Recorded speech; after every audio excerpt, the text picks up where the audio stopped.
সম্মানিত দর্শক, ডক্টর আসিফ নজরুলকে নিয়ে একটি বিশেষ শ্রেণীর মানুষ সমালোচনা করছে, বিতর্ক করছে, তার গীবত করছে, তার বদনাম করছে এবং এগুলো নিয়ে সামাজিক মাধ্যমে আলোচনা হচ্ছে। এখন ডক্টর আসিফ নজরুল কি করবেন? গীবতকারীদের কথা শুনে বা এই সামাজিক মাধ্যমে তাকে নিয়ে যে তোলপাড় হচ্ছে, এগুলো শুনে দেখে তিনি কি গলায় দড়ি দিয়ে মরবেন? আর তিনি যদি সেই কাজ না করেন, তো যারা এই কাজ করেছে তার বিরুদ্ধে যারা বিষোদ্গার করছেন, তারা কি সেখানে নিজেরা আত্মহত্যা করবেন বিষ পান করে? যে এত কষ্ট করে করলাম, এই লোকটা কিছুই হলো না, আমরা মশা মারার জন্য এত কামান দাগালাম, কিন্তু আলটিমেটলি এখন মশা তো মরলো না, এখন আমারই মরতে হবে, কামান নিজের দিকে দিয়ে দিলেন। তো এই জিনিসগুলো নিয়ে মূলত আলাপ আলোচনা করব, অনেকটা স্যাটায়ার না, বাস্তবতার নিরিখে। এখানে আপনাদেরকে একটা কথা বলি। ফার্স্ট থিং হলো, আমাদের সমাজে দেখবেন মশা, মাছি, কীট পতঙ্গ, তাদের কাজই হলো মন্দ জিনিসের উপরে পড়া, মন্দ জিনিস দেখা, মন্দ জিনিস শোনা।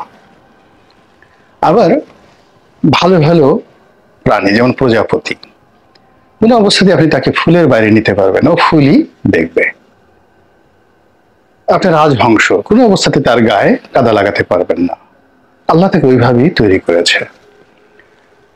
তারপর এই যে প্রকৃতির যে শিক্ষা, এই শিক্ষাটাকে আপনি যদি বাস্তব জীবনে আনেন, আপনি দেখবেন এই সমাজে অনেক মানুষ আছেন এখন পর্যন্ত, সেই মানুষ যারা মন্দ দিকে, মন্দ কথা শুনেন না, মন্দ জিনিস জানেনই না, তারপরে দেশে কি হচ্ছে তার যেটা প্রয়োজন নেই এই খোঁজ খবরও রাখেন না।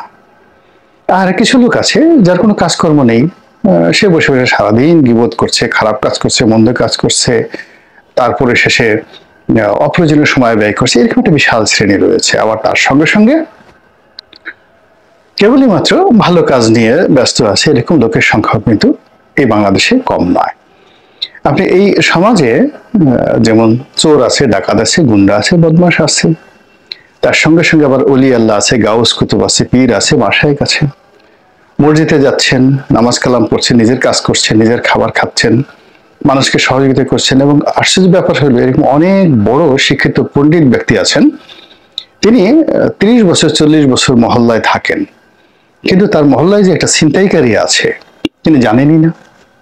আবার ওই ছিনতাইকারী দুনিয়ার সব মানুষকে সে গীবত করে, কিন্তু ওই যে সম্মানিত লোকটা, তাকে দেখলে সে কিন্তু সালাম দেয় এবং কেউ কারো খোঁজ খবর রাখে না। তো এই যে সমাজে, এই সমাজটা হলো যে যেই রকম সে সেই রকম জিনিস খুঁজতে থাকে এবং সে সেইভাবেই পেয়ে যায়। আপনি যদি একটু নেশাখোর হন, পৃথিবীর যে শহরে যান, যত পবিত্র শহরে যান, সে গয়া যান, কাশি যান, মক্কা যান, মদিনা যান, সেখানে গিয়ে আপনি আপনার সমপর্যায়ের মন্দ লোক আপনি খুঁজে পাবেন এবং আপনি একে অপরকে চিনতে পারবেন। আবার আপনি যদি ভালো মানুষ হন, পৃথিবীর সবচেয়ে দরিদ্র খারাপ একটা জায়গাতে গিয়েও আপনি ভালো মানুষ পেয়ে যাবেন। এবং যেখানে মানুষ নেই, সেখানে সঙ্গী হিসাবে আপনি প্রকৃতির কোনো প্রাণী বা বৃক্ষ, এমন কিছু আপনি পেয়ে যাবেন যেটার উপর আপনি নির্ভর করতে পারেন।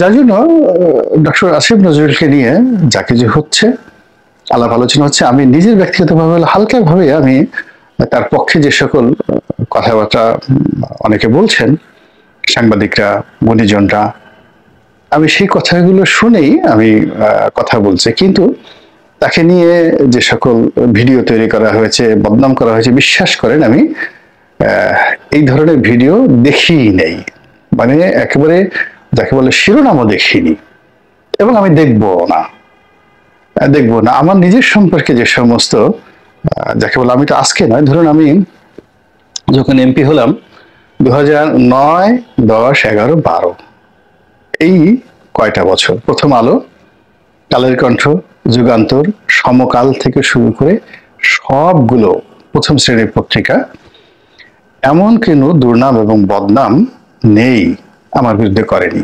বিশাল ভাইয়ে বাহিনী আছে, তারপরে টিয়ার চুরি, কাবিখা চুরি থেকে শুরু করে এমন কোনো অপকর্ম নেই আমি না করি। সন্ত্রাস, মাস্তানি, চাঁদাবাজি, এই পুলিশের অমুককে মারি, তারপরে শেষে ওসিকে এটা করি, ডিসিকে এটা করি, এই সমস্ত জিনিসগুলো ওই সময় পত্রিকা যারা পড়েছেন তারা মানে আমাকে একটা দানব হিসেবে মনে করতেন।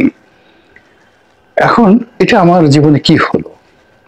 প্রথমত আমার ভিতরে একটা রেজিস্ট্যান্স পাওয়ার গড়ে উঠলো যখন ক্রমাগতভাবে আমাকে নেতিবাচকভাবে আক্রমণ করা শুরু হলো, এবং আমার পরিবারও ঠিক ওইভাবে আমার পাশে এসে দাঁড়ালো। দ্বিতীয়ত যেটি হলো যে আমি এমন একটা ক্ষমতা অর্জন করলাম যে যেখানে নেগেটিভ আছে, নেতিবাচক আছে, সেই জিনিসগুলো আমি তাকালাম না। এবং কয়দিন পরে আমি বুঝতে পারলাম যে আমার সবচেয়ে বড় শত্রু বা যে কোনো মানুষের সবচেয়ে বড় শত্রু হলো সে নিজে। মানে সে যে বিষয়গুলো সে দেখেছে, সে যদি না দেখে তাহলে তার 99% সমস্যা ওখানেই শেষ হয়ে যায়। তো আমি যখন এই পত্রিকাগুলো পড়ার চেষ্টা করলাম বা পড়লাম না, কি ছাপা হলো, কে কি বললো বা না বললো, এগুলো নিয়ে আমি যখন মাথা ঘামালাম না, তখনই দেখলাম যে আমার 99% সমস্যা চলে গেছে।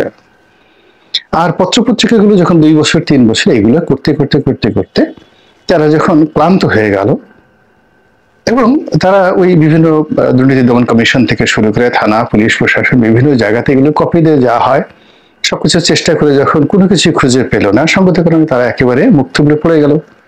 আর আমি যখন এদের সবার বিরুদ্ধে মামলা দিয়ে দিলাম, সিভিল মামলা, একেবারে প্রত্যেকটা শুয়ে পড়লো এবং 2000 সেই জেল থেকে বেরোনোর পর, তেরোর পর থেকে আমার যে ইমেজটা, সেই ইমেজটা আমি আমার মতো করে গড়ার সুযোগ পেলাম। এই গেল এক। 2 নম্বরে যেটা হলো সেটা হলো আমি আমার ওই সময়টি তো দেখেছি যে আমার যারা আপনজন তারা আমার কাছে মনে হতো যে তারা বোধহয় দেখো, তারা এই গোলাম মোল্লা রনির সম্পর্কে কোনো নেতিবাচক সংবাদ ছাপা হওয়ার সাথে সাথে ওটা ফেলে দিত, ইনক্লুডিং শেখ হাসিনা। মানে তার সামনে আমারকে নিয়ে একটা খবর ছাপা হয়েছে, এই ধরনের একটা মানে কথা বলার মতো সাহস কেউ পায়নি। তো একইভাবে ডক্টর আসিফ নজরুলের যারা পর্যায়ে না, তারাও কিন্তু এইভাবে খুঁজতে থাকে আসিফ নজরুলের কি কি আছে। আর আসিফ নজরুলের যারা আপনজন আছেন বা আপনজন না, আসিফ নজরুলের সাথে পরিচয় নেই কিন্তু চিন্তা চেতনায় আসিফ নজরুলের সমপর্যায়ের লোক কিংবা আসিফ নজরুল ওয়েল উইশার বিশ্বাস করেন আসিফ নজরুল সম্পর্কে যা কিছু এই ভিডিও টিডিও যা কিছু যে যারা করেছে তাদের চেহারাও তারা চিনে না, তাদের এই ভিডিও কেউ দেখেনি, যারাই দেখেছে এরা সবাই দুর্বল চিত্তের এবং আসিফ নজরুলের পর্যায়ের লোক না। এরা কখনো আসিফ নজরুলের সাথে এক টেবিলে বসে খাবে না, এক টেবিলে বসে আলাপ আলোচনা করবে না, কেউ দেখেনি। আসিফ নজরুলের যারা আপনজন পর্যায়ের লোক তারা এই জিনিস দেখেইনি, তারা এই আমার মতো শুনে তারপরে এইভাবে তাকে ইন্সপায়ার করার চেষ্টা করেছে বা তাকে বলার চেষ্টা করেছে, কিন্তু কেউ দেখেনি। ফলে কি হচ্ছে, এই ধরনের যে অসামঞ্জস্যকর যে ঘটনাগুলো ঘটে, এতে করে যারা প্রতিপক্ষ তারা কখনোই লাভবান হয় না, বরং বেজলেস হয়ে যায়। তারা তাদের যতটুকু আছে ততটুকু হারিয়ে ফেলে। আমি আমার এই জীবনে আপনি চিন্তা করেন, যখন মানে মানুষ মানে আমি একটা উদাহরণ দিই, প্রথম আলোর মতিউর রহমান সাহেবকে আপনার শামীম ওসমান সাহেব, তো তিনি গিয়ে পা ধরে সালাম করতেন, তারপর কিন্তু তিনি রক্ষা পান নাই, তার বিরুদ্ধে সেই রিপোর্ট ছাপা হয়েছে। কিন্তু সেই মতিউর রহমান সাহেব প্রথম আলো কিংবা গোলাম সারোয়ার ছিলেন সর্বকালের সম্পাদক, গোলাম মোল্লার অনেকে কিভাবে মূল্যায়ন করে, সারোয়ার সাহেব মারা গেছেন, আপনি একটু মতিউর রহমান সাহেবকে একটু জিজ্ঞেস করে আসেন তো, আমার সম্পর্কে একটা কথা বলতে বলেন তো, দেখেন তো। আবার দেখেন অর্থবিত্তের দিক থেকে সালমান এফ রহমান, তো সালমান এফ রহমান সাহেব যতদিন ছিলেন তার সাথে পাওয়ারফুল মানুষ বাংলাদেশে ছিল না, তো তার মতো লোকের সঙ্গে ফাইট করে তার অফিসের সামনে দিয়ে রাত্রি 9টা 10টা 11টার সময় সেই ধানমন্ডি 2 নম্বর রোডের তার অফিসের সামনে দিয়ে একা একা গিয়েছি, একবার দুইবার নয় শতবার। তার অফিসের সামনে এই ছাত্রলীগ, যুবলীগ, আওয়ামী লীগের বিভিন্ন পান্ডারা 200-250 দাঁড়িয়ে থাকতো। তা আমি যখন সেখান থেকে যেতাম তো তারা রাস্তা করে দিত, সালাম দিত, কথাবার্তা বলতো, অথচ আমি তাকে গালাগালি করছি, সবকিছু করছি। উনি তো কোনোদিন আমার সামনে পথে সাহস পাননি। এর মূল কারণ হলো যে যখন আপনি ন্যায়ের পথে থাকবেন, একটা জায়গাতে থাকবেন, আপনার প্রতিপক্ষ যত বড় হোক না কেন, সে আপনাকে ভয় পাবে, প্রচন্ড ভয় পাবে। আমি আওয়ামী লীগ সরকারের, সেটা মহিউদ্দিন খান আলমগীর বলেন, শাহজাহান খান বলেন, শামসুল হক টুকু বলেন, স্বরাষ্ট্র প্রতিমন্ত্রী ছিলেন, আবুল হোসেন বলেন, ওয়াইদুল কাদের বলেন, গালাগালি করিনি কাকে? সামনে প্রকাশ্যে, অর্থাৎ 1 to 1, আর লেখালেখি করে তো এই দূর থেকে না, একেবারে 1 to 1 পার্লামেন্টে বসে এদের মুখের উপর বিভিন্ন কথাবার্তা বলেছি। এইগুলো কি করেন, এগুলো কি করেন, কই ও তো কখনোই সামনে দাঁড়াতে সাহস পায়নি। তো আসিফ নজরুলের যদি এরকম সততা থাকে, ন্যায় নিষ্ঠতা থাকে, এবং তাকে কেউ কিন্তু একটা পশম স্পর্শ করতে পারবে না। 1 2 নম্বর হলো যে আমি 2009 সনের আগে আমার ভিতরে যে সাহস আছে এটা আমি জানতাম না, কিন্তু যখন মানুষ আমাকে আক্রমণ করা শুরু করলো, সেই আক্রমণগুলো প্রতিহত করতে করতে আমার বুদ্ধির দরজা খুলে গেল, আমি সাহসী হয়ে উঠলাম। এবং একটা সময় আমার কাছে মনে হলো যে না, তো আমাকে যারা আক্রমণ করছে তারা খুবই দুর্বল প্রকৃতির মানুষ, খুবই দুর্বল প্রকৃতির মানুষ। তো আসিফ নজরুল সাহেবের মতো একজন ভদ্রলোক মানুষ, এই যে আমরা অনেকে যারা তার সমালোচনা করছি, তাকে নিয়ে বিভিন্ন রকম নেতিবাচক কথাবার্তা বলছি, মূলত আমরা আসলে তাকে সাহসী বানিয়ে ফেলছি, দুর্বল বানিয়ে ফেলছি। তিনি তার অবস্থানে পাকাপোক্ত হচ্ছেন, তিনি আরো শক্তিশালী হয়ে যাচ্ছেন, আরো বেপরোয়া হয়ে যাচ্ছেন। আর যারা এই সমস্ত বেজলেস কথাবার্তা বলছেন এবং রুটলেস কথাবার্তা বলছেন, আপনাকে কাউকে যদি ক্ষতি করতে হয় সমপর্যায়ে লাগবে। আসিফ নজরুলকে ক্ষতি করতে হলে আপনাকে ওই ক্যাবিনেট আসিফ নজরুলের চেয়ে পাওয়ারফুল লোক লাগবে, আপনাকে সরাসরি ডক্টর মোহাম্মদ ইউনূস এর মতো লোক লাগবে, আপনাকে সেনাপ্রধানের সাহায্য লাগবে। এই মুহূর্তে এই দুজন ছাড়া, সেনাপ্রধান এবং আসিফ নজরুল সাহেব, মানে ডক্টর মোহাম্মদ ইউনূস আর আসিফ নজরুলকে কিছুই করতে পারবেন না কেউ। বাইরে থেকে আমরা সারা দিন কাঁদতে কাঁদতে যদি চোখের পানি ফেলে ফেলি, গড়াগড়ি করে যদি আমরা নিজেদের গায়ের চামড়া খুলে ফেলি, তবু আসিফ নজরুলের কিছুই হবে না। মধ্যখানে আমাদের যারা আমরা এই কাজ করতে, আমাদেরকে বিষ খেয়ে মরতে হবে, এবং এটাই বাস্তবতা। আল্লাহ আমাদের সবাইকে হেদায়েত দান করুন এবং হেফাজত করুন। আসসালামু আলাইকুম ওয়া রাহমাতুল্লাহি ওয়া বারাকাতুহু।